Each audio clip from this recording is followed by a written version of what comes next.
नमस्कार बंधुगण। आजिर एही वीडियो माध्यम आमे जानिबा जे पवित्र सुदशा व्रत काहेकि पालन करा जाय थाए। तेबे बंधु माने एही 2024 वर्ष रे केउ दिन एवं केतोटी सुदशा व्रत पड़ुछि, एहा सहित नुआ व्रती माने व्रत आरंभ करि परिबे किंबा नाही एवं एही व्रतटीर 10 अंक सहित केउ विशेष संपर्क रहिछि। ଏହା ସହିତ ବିବାହିତ ନାରୀମାନଙ୍କ ପାଇଁ ଏହି ବ୍ରତର ମହତ୍ଵ କ'ଣ ଏବଂ ପୌରାଣିକ ମତ ଅନୁସାରେ ଏହି ବ୍ରତକୁ କାହିଁକି ପାଳନ କରାଯାଏ।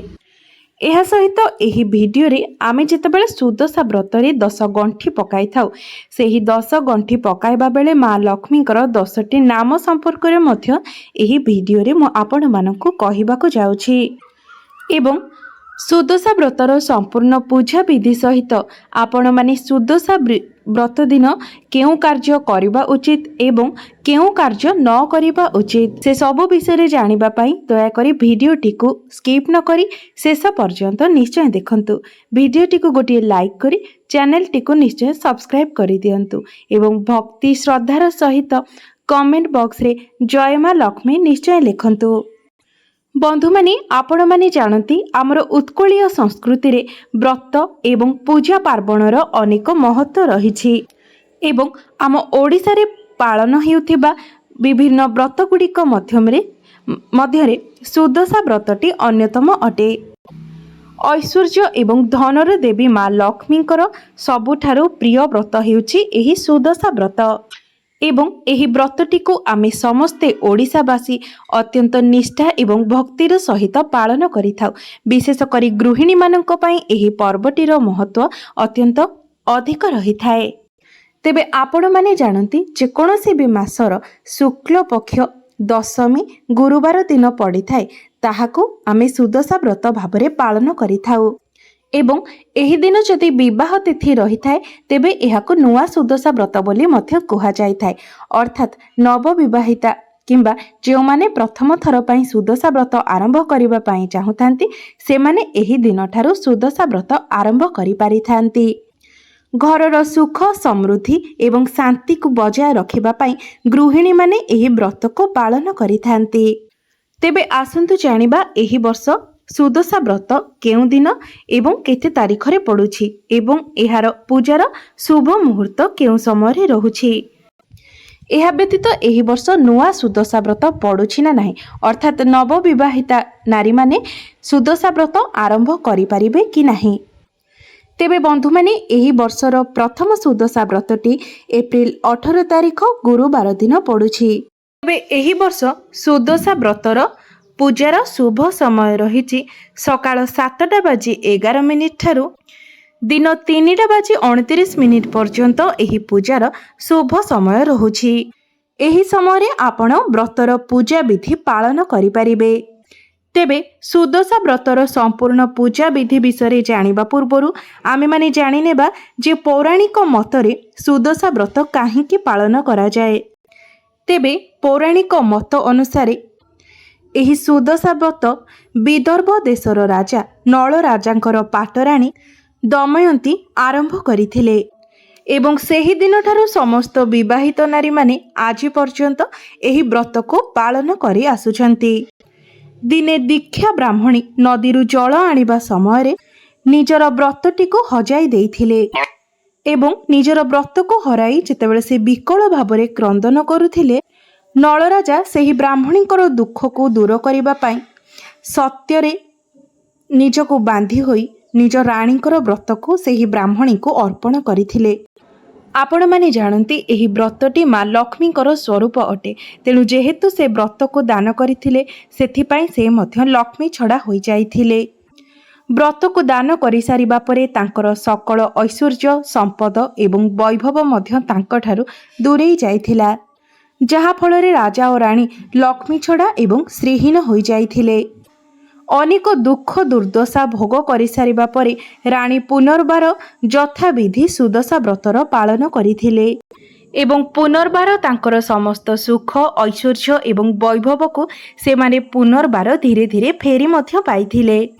तेणु माँ लक्ष्मी उद्देश्य भक्ति एवं विश्वासर सहित समस्त महिला माने एही व्रत को पालन करिथांती एवं व्रतटी को अत्यंत जत्न एवं गुरुत्वर सहित निज पाखरे रखिथांती। सुदशा अर्थर हेउछि सुरे हेउछि शुभ एवं सकारात्मकर प्रतीक एवं दशाटी 10 अंक सहित जड़ित। एहार अन्य अर्थ हेउछि मनुष्यर दुर्दशा को सुदशारे परिणत करिबा। सेथिपाई सुदशा व्रतरे 10 पाखुड़ा पद्म, 10 वर्णर मुरुज, 10 मुखी दीप, 10 मुठी चाउल, 10 गोटी हलदी एवं 10 गोटी मंडा सहित माँ लक्ष्मीकर 10 नामर मध्य उच्चारण करा जाइथाए एवं माँ लक्ष्मीकर सेही 10टी नाम को उच्चारण करी व्रतरे 10टी गंठी पकाई एही व्रतटी को पालन करिथांती एवं सेही व्रतटी को परवर्ती सुदशा व्रत पर्यंत निजर बाहुरे धारण करिथांती। आपण माने व्रतरे जेतेबेले 10टी गंठी पकाउछंती सेही समय प्रत्येक गंठी पाई माँकर गोटे गोटे नाम अर्थात 10टी गंठी पाई आपण 10टी नाम उच्चारण करी गंठी पकाइबा उचित। तेबे बंधु माने माँ लक्ष्मीकर सेही 10टी नाम हेउछि आपण माने जदि जानि नाहंती तेबे लेखि रखंतु जहाँफल आपणकर यह निश्चय कामरे आसिबो। तेबे प्रथमे हेउछि लक्ष्मी नारायणी, द्वितीय रे कमलिनी, तृतीय रे श्रीहरि हरप्रिया, चतुर्थ रे पद्मालया, पंचम रे कमला, षष्ठ रे चंचला, सप्तम रे विघ्नेशिनी, अष्टम रे सिंदूर दुलणी, नवम रे दुर्गति नाशिनी एवं दशम रे विष्णु पाटराणी। एही 10टी नामर उच्चारण करी आपण निज व्रतरे 10टी गंठी पकाइबे।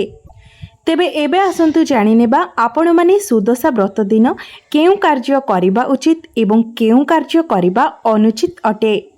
आपण माने सुदशा व्रत दिन निज घर को यथा संभव परिष्कार परिच्छन्न रखिबा पाई चेष्टा करंतु। एहा सहित एही दिन घर को केबे भी अंधार करी रखंतु नाही। एही सुदशा व्रत दिन आपण माने ब्रह्म मुहूर्तरु अर्थात सूर्योदय पूर्वर उठी निजर स्नान कार्य समापन करि नियंतु। एही दिन भूले मध्य आपण अधिक समय पर्यंत सोई रुहंतु नाही। एही सुदशा व्रत दिन माँ लक्ष्मी पाखरे 3 बेलार भोग लगा जाइथाए। जथा आपण माने सकाळ समय माँ ठाकुराणी पाखरे 10 प्रकारर फल एवं 10 प्रकारर छेनार भोग लगा जाइथाए। मध्याह्न समय 10टी मंडा पिठा एवं संध्या समय 10 प्रकारर छेनार पणा भोग लगा जाइथाए। मात्र आपण एही कथार विशेष ध्यान रखिबे जे जेउ भोग को आपण माँ लक्ष्मी पाखरे समर्पण करिथिबे सेही भोग को निजर परिवार व्यतीत अन्य कोनोसी व्यक्ति को आपण सेही भोग को देबे नाही। परिवार व्यतीत अन्य व्यक्ति को भोग देबा द्वारा आपण को माँ लक्ष्मीकर कोपर शिकार हेबाको पड़िथाए, जहा द्वारा आपण को लक्ष्मी छड़ा हेबाको पड़िथाए। एही सुदशा व्रतर पूजा ब्रह्म मुहूर्तरु आरंभ करिबा अत्यंत शुभमय होइथाए। कारण एपरि मान्यता रही जे एही ब्रह्म मुहूर्तरे माँ लक्ष्मी निजर मंदिररु बाहरी तांकर भक्त मानकर गृहरे प्रवेश करिथांती। तेणु आपण जदि सेही दिन ब्रह्म मुहूर्तरु उठी स्नान कार्य सरी माँ लक्ष्मीकर पूजा कार्य आरंभ करि दियंती तेबे एहा आपणको अधिक शुभ फल प्रदान करिथाए।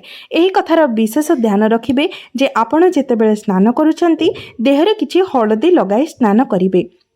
आपण प्रत्येक व्रत एवं पूजारे स्नान करने समय जदि हलदी लगाई स्नान करती तेबे यह आपणको अधिक शुभ फल प्रदान करिथाए। यह द्वारा आपणकर शरीर पवित्र होइथाए एवं आपण धला नाली किंबा हलदिया रंगर वस्त्र पिंधि माँ लक्ष्मीकर पूजा आराधना करंतु, कारण एही रंग गुड़िक माँ लक्ष्मीकर अत्यंत प्रिय अटे।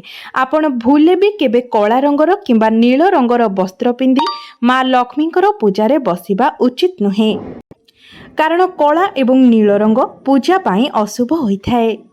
ଏହା ସହିତ ଆପଣ ଯେହେତୁ ବିବାହିତା ନାରୀ ଅଟନ୍ତି ସେଥିପାଇଁ ଆପଣ ନିଜକୁ ଯଥାସମ୍ଭବ ସଜାଇବାକୁ ଚେଷ୍ଟା କରନ୍ତୁ। ମଥାରେ ଭଲ ଭାବରେ ସିନ୍ଦୁର ଏବଂ ପାଦରେ ଅଳତା ଲଗାନ୍ତୁ ଏବଂ ନିଜକୁ ଭଲ ଶାଢ଼ୀ ଭଲ ଗହଣା ପିନ୍ଧି ମା ଲକ୍ଷ୍ମୀଙ୍କର ପୂଜାର୍ଚ୍ଚନା କରନ୍ତୁ ଏବଂ କାରଣ ମା ଲକ୍ଷ୍ମୀଙ୍କର ଶୃଙ୍ଗାର ଅତ୍ୟନ୍ତ ପ୍ରିୟ ହୋଇଥାଏ। ତେଣୁ ଆପଣ ଯେତେ ଅଧିକ ସୁନ୍ଦର ଭାବରେ ସଜାଇ ହୋଇ ମା ଲକ୍ଷ୍ମୀଙ୍କର ପୂଜାର୍ଚ୍ଚନା କରିବେ ମା ଆପଣଙ୍କ ଉପରେ ସେତେ ଅଧିକ ପ୍ରସନ୍ନ ରହିବେ।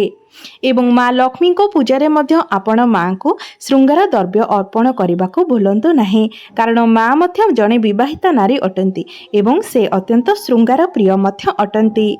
ତେବେ ବନ୍ଧୁମାନେ ସୁଦଶା ବ୍ରତ ଦିନ ଆପଣ କେବେ ବି ଅଧିକ ସମୟ ପର୍ଯ୍ୟନ୍ତ ଶୋଇ ରୁହନ୍ତୁ ନାହିଁ। ବ୍ରହ୍ମ ମୁହୂର୍ତ୍ତରୁ ଉଠି ଘରକୁ ଭଲ ଭାବରେ ଝାଡ଼ୁ ପୋଛା ଲଗାଇ ଦିଅନ୍ତୁ ଏବଂ ବାସି ସିଜ କେବେ ବି ପକାଇ ରଖନ୍ତୁ ନାହିଁ। ବାସି ସିଜ ପକାଇ ରଖି ପୂଜାର୍ଚ୍ଚନା କରିବା ଅତ୍ୟନ୍ତ ଅଶୁଭ ହୋଇଥାଏ। ତେଣୁ ଆପଣମାନେ ଚେଷ୍ଟା କରନ୍ତୁ ଏହି ଦିନ ବ୍ରହ୍ମ ମୁହୂର୍ତ୍ତରୁ ଉଠି ଘରକୁ ପରିଷ୍କାର ପରିଚ୍ଛନ୍ନ କରି ତାପରେ ସ୍ନାନ କରି ନିଜର ପୂଜା କାର୍ଯ୍ୟ ଆରମ୍ଭ କରିବା ପାଇଁ କାରଣ ମା ଲକ୍ଷ୍ମୀ ଅତ୍ୟନ୍ତ ପରିଷ୍କାର ପରିଚ୍ଛନ୍ନ ପ୍ରିୟ ଅଟନ୍ତି। ଆପଣମାନେ ଜାଣନ୍ତି ଯେକୌଣସି ପୂଜା କିମ୍ବା ବ୍ରତ ହେଉ ଆମେ ପ୍ରଥମେ ମା ବୃନ୍ଦାବତୀଙ୍କର ପୂଜା କରିଥାଉ। ମା ବୃନ୍ଦାବତୀଙ୍କୁ ପୂଜା କରି ସୂର୍ଯ୍ୟଦେବଙ୍କୁ ଜଳ ଅର୍ପଣ କରିବା ପରେ ହିଁ ଆମେ ଠାକୁର ଘରର ପୂଜା କରିଥାଉ। ଏହାପରେ ନିଜର ବ୍ରତ ପୂଜା ଆରମ୍ଭ କରିଥାଉ। ଆପଣମାନେ ଜାଣନ୍ତି ଏହି ଗୁରୁବାରଟି ଦେବଗୁରୁ ବୃହସ୍ପତିଙ୍କୁ ମଧ୍ୟ ସମର୍ପିତ ଏବଂ ତାଙ୍କୁ ହଳଦିଆ ରଙ୍ଗଟି ଅତ୍ୟନ୍ତ ପ୍ରିୟ ହୋଇଥାଏ। ଏହା ବ୍ୟତୀତ ଭଗବାନ ବିଷ୍ଣୁଙ୍କର ମଧ୍ୟ ଏହି ହଳଦିଆ ରଙ୍ଗଟି ଅତ୍ୟନ୍ତ ପ୍ରିୟ ଅଟେ। ତେଣୁ ଆପଣମାନେ ଯଦି ଏହି ଦିନ ହଳଦିଆ ରଙ୍ଗର ବସ୍ତ୍ର ପରିଧାନ କରନ୍ତି ତେବେ ଏହା ଅତ୍ୟନ୍ତ ଶୁଭ ପରିଣାମ ଦେଇଥାଏ। ତେବେ ବନ୍ଧୁମାନେ ଏହି ସୁଦଶା ବ୍ରତ ଦିନ ଆପଣ ନିଜ ଘରେ ଆମିଷ ରାନ୍ଧନ୍ତୁ ନାହିଁ କିମ୍ବା ଆମିଷ ସେବନ କରନ୍ତୁ ନାହିଁ କିମ୍ବା ବ୍ରତଧାରୀମାନେ ଉଷୁନା ଭକ୍ଷଣ କରନ୍ତୁ ନାହିଁ। ଯେହେତୁ ଏହିଥର ବୁଧବାର ଠାରୁ ଦଶମୀ ତିଥି ଆରମ୍ଭ ହେଉଛି ତେଣୁ ବୁଧବାର ଦିନ ମଧ୍ୟ ଆପଣ ଆମିଷ ଭକ୍ଷଣ କରନ୍ତୁ ନାହିଁ। ଏମିତିରେ ବି ଆମର ଯେକୌଣସି ପୂଜା ବ୍ରତ ହେଉ ତା ପୂର୍ବ ଦିନ ମଧ୍ୟ ଆମିଷ ଭକ୍ଷଣ କରିବା ଉଚିତ ନୁହେଁ। ତେଣୁ ଆପଣମାନେ ଚେଷ୍ଟା କରନ୍ତୁ କେବଳ ପୂଜା ଦିନ ହିଁ ନୁହେଁ ତାର ପୂର୍ବ ଦିନ ମଧ୍ୟ ନିଜ ମଧ୍ୟରେ ପବିତ୍ରତା ବଜାୟ ରଖିବା ପାଇଁ। ଏବଂ ସୁଦଶା ବ୍ରତ ଦିନ 12ଟା ପରେ ଆପଣ କାହାକୁ ଭିକ୍ଷା ଦିଅନ୍ତୁ ନାହିଁ କିମ୍ବା ଏହି ଦିନ ଆପଣ କାହାକୁ ଟଙ୍କା ଧାର ଦିଅନ୍ତୁ ନାହିଁ। ଏପରି କରିବା ଦ୍ୱାରା ମା ଲକ୍ଷ୍ମୀ କୋପ କରିଥାନ୍ତି ଏବଂ ଆପଣ ଏହି କାରଣରୁ ଲକ୍ଷ୍ମୀ ଛଡ଼ା ମଧ୍ୟ ହୋଇପାରନ୍ତି। ସୁଦଶା ବ୍ରତ ଦିନ ନିଜ ଘରେ ଯେତେ ସମ୍ଭବ ଶାନ୍ତି ରକ୍ଷା କରନ୍ତୁ। ନିଜ ଘରେ ପାଟିତୁଣ୍ଡ କିମ୍ବା କଳି କଜିଆ ଲାଗନ୍ତୁ ନାହିଁ ଏବଂ ଏହି ଦିନ ଦିନରେ କିମ୍ବା ସନ୍ଧ୍ୟା ସମୟରେ ଶୁଅନ୍ତୁ ନାହିଁ।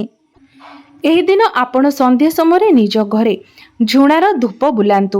ଏପରି କରିବା ଦ୍ୱାରା ଆପଣଙ୍କ ଗୃହରୁ ନକାରାତ୍ମକ ଉର୍ଜା ଗୁଡ଼ିକ ଚାଲି ଯାଇଥାଏ ଏବଂ ଆପଣଙ୍କ ଗୃହ ସହିତ ଗୃହର ଆଖପାଖର ପରିବେଶ ମଧ୍ୟ ଶୁଦ୍ଧ ହୋଇଥାଏ। ତେବେ ବନ୍ଧୁମାନେ ମୋର ଏହି ଭିଡ଼ିଓଟି ଯଦି ଆପଣମାନଙ୍କୁ ଭଲ ଲାଗିଥାଏ ତେବେ ଭିଡ଼ିଓଟିକୁ ଲାଇକ୍ କରି ଚ୍ୟାନେଲଟିକୁ ନିଶ୍ଚୟ ସବସ୍କ୍ରାଇବ୍ କରିଦେବେ ଏବଂ କମେଣ୍ଟ ବକ୍ସରେ ଜୟ ମା ଲକ୍ଷ୍ମୀ ନିଶ୍ଚୟ ଲେଖିବେ।